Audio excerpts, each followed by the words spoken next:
Hi, friends. Welcome to my little corner of the internet where we are working on becoming the best version of ourselves. In today's video, this is going to be my villain origin story. I'm just kidding. This is not that kind of video, but I am going to tell you guys about how I went from extremely insecure to unstoppable. I love talking about confidence because I really feel like confidence is something that affects how you show up every single day in your career, in your relationship, in your friendships, with your family. It shows in all aspects of life. I encourage you guys to show up as your best, most confident self. That is definitely what I try to emulate every single day. And I'll be the first one to tell y'all it wasn't always like that. So I'm going to share my story on how I went from insecure to confident and how you can do the same.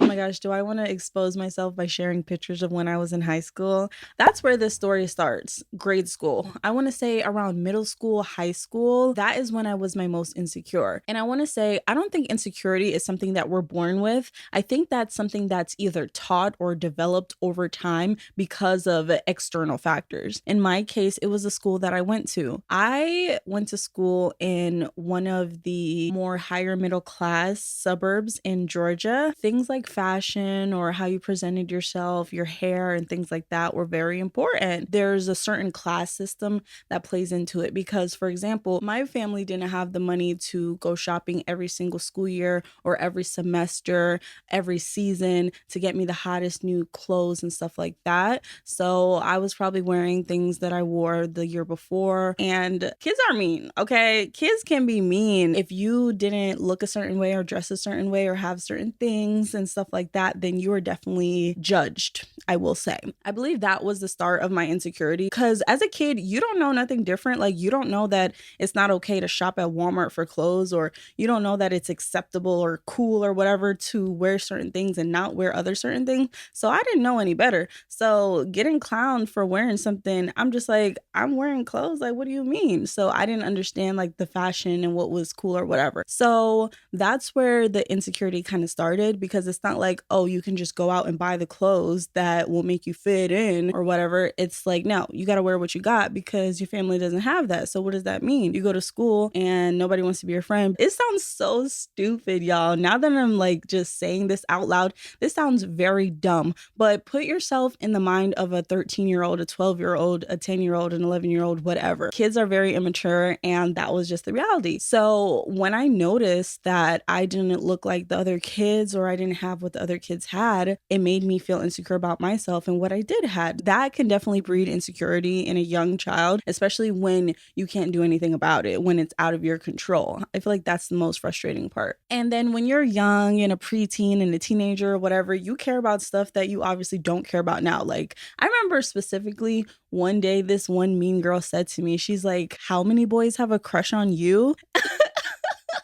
And looking back now, that is so cringe. Like, just some young, dumb stuff. Like, what I would give to have that be the worst of my problems now. So I want to say I never let that stop me. I always tried to experiment with my style, and I tried to catch the sales when I could. And I tried to develop my own taste and my own sense of fashion and my own personal identity, I guess. But when you compare yourself to other people who have more than you, that's why they say comparison is a thief of joy, because it creates just this mental prison that you're not good enough, which is a lie. You're definitely good enough. So I fell victim to that when I was younger, and that was the start of my insecurity. And I feel like when you're young, your confidence comes from validations of other people. And there was a group of popular kids that you want and seek their validation because the attention is on them. Everybody wants to be their friend. And at that age, I feel like attention is currency, and who's getting the most attention,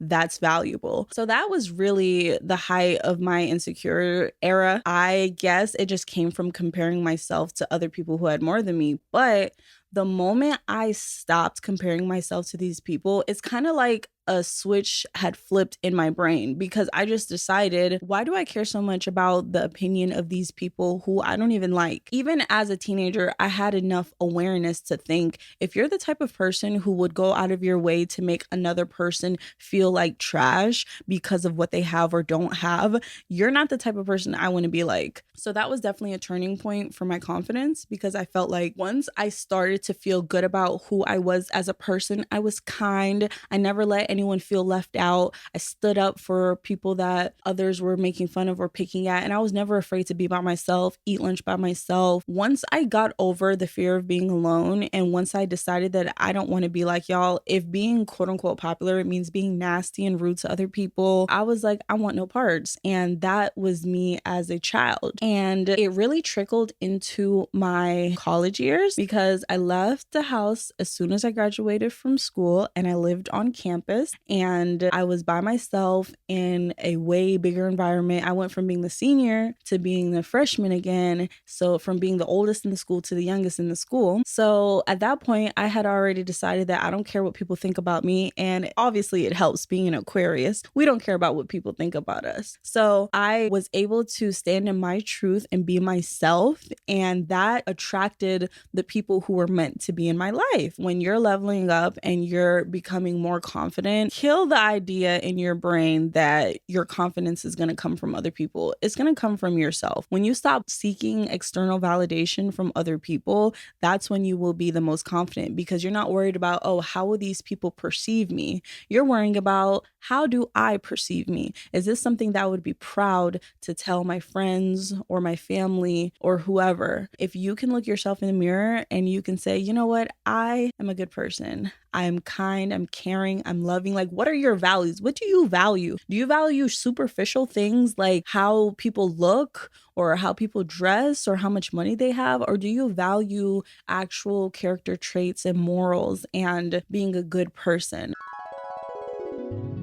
I remember one time I got into silly, stupid fight with someone who I thought was a friend in college. We went out one night to a party and people started fighting at that party. And I was angry because I couldn't find her. I was more so concerned and scared than angry, but because this friend was nowhere to be found and I wanted everyone to be together, so I knew they were safe. And then once I saw her, I was like, oh my gosh, where were you? Like, how could you leave us? Like, what was going on? And I guess that rubbed her the wrong way. So she decided that she wouldn't want to be my friend anymore. And in that case, it's like, okay, I know that I was coming from a place of concern and care. Maybe I went about it the wrong way. Maybe I expressed that in a way that wasn't received well, but I knew where my heart was. So if you look back at situations where I guess someone didn't agree with you or you fell out with someone, ask yourself, did you operate in the best way with good intentions? If the answer is yes, then you have nothing to be ashamed of.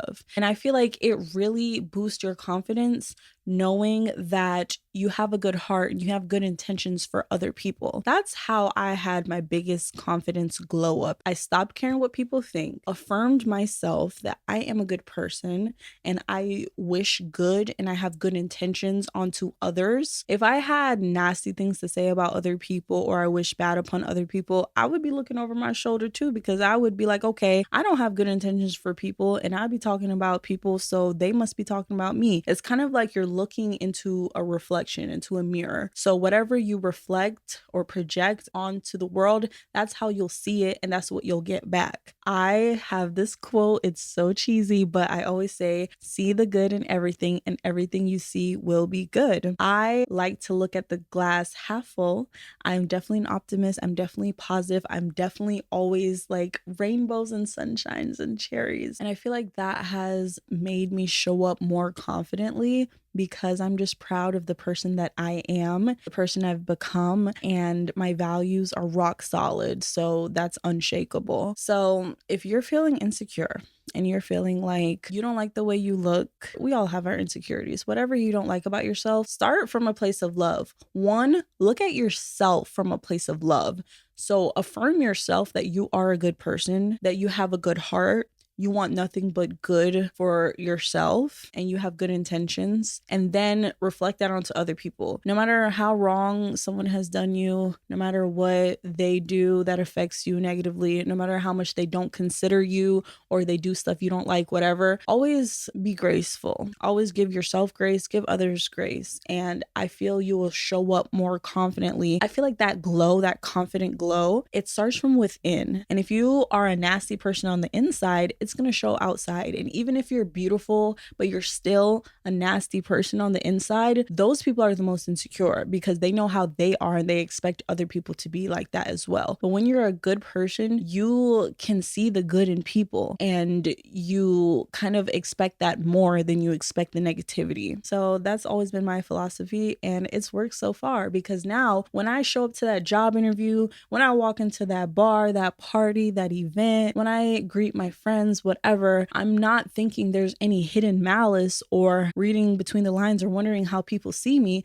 because everything is peachy here. My conscience is good. So my energy naturally is elevated. And when your energy is elevated and you feel good about yourself and it's not coming from a vain place, you naturally glow. You'll naturally look more put together. You'll naturally attract beautiful, good things. So that's really where it starts. Rewire your mindset first, and then that's when you can work on your outer appearance. But that confidence, it comes from within. And you know where else it comes from? It comes from God, because I really do feel like if you operate from a place of love, it's a reflection of God's love and how much He loves you and how much He loves everyone. So you'll get that glow straight from God. So your confidence comes from within and it comes from God.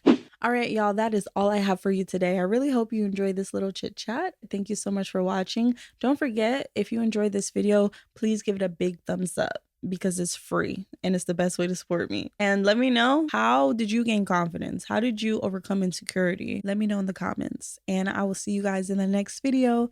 Bye.